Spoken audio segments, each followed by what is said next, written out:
మందిలో ఉన్నా నిన్ను మించి లేరన్నా, నువ్వు వయసులో చిన్నోడివైనా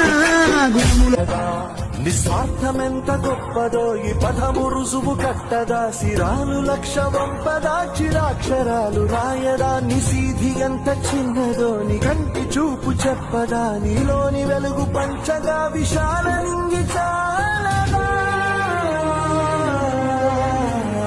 మనుష్యులందు నీ కథా